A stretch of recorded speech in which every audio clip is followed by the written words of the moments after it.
admire the men we've married, but you don't know where we came from.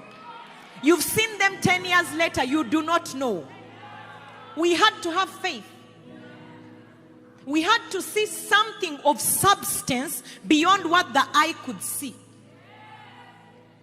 I knew my husband couldn't afford dowry. I talked to my auntie. It had to be scrapped. So he knew in his heart when they were there threatening his father that it was just for tradition. After that, they would tell them at dinner that, by the way, those cows, you can have them. But we are building something. Our children will have the capacity to do whatever they want. You have to look beyond what you can see now. That man had to take a chance on me as well. My wedding, he chose the cake. He chose the deco. You know what? It doesn't matter. Maybe when we are 25 years in marriage, I'll care about cake and deco. Those things don't make a marriage.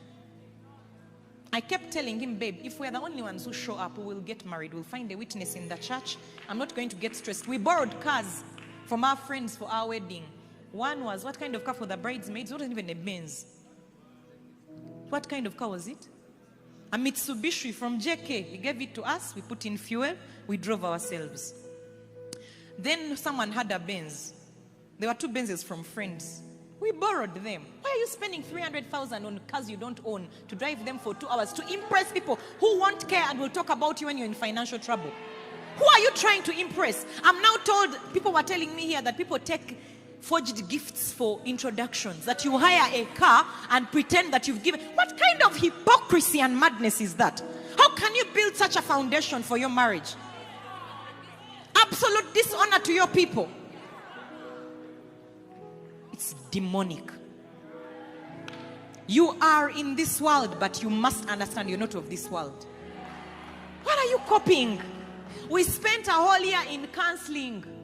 We looked for Pastor Lynette and Chris because we looked and we admired their marriage so much.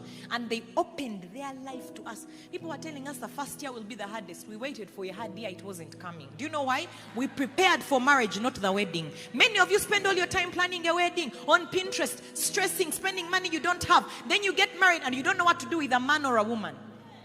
Because you spend time on nonsense. Cheap things for Instagram. Who will care when you're dying in your marriage because you have an Instagram picture?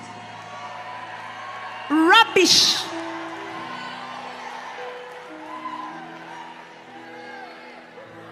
Rubbish. I lived in homes of very rich people with very broken marriages. Could afford everything. Some of you, it's about money. If he can't. Okay.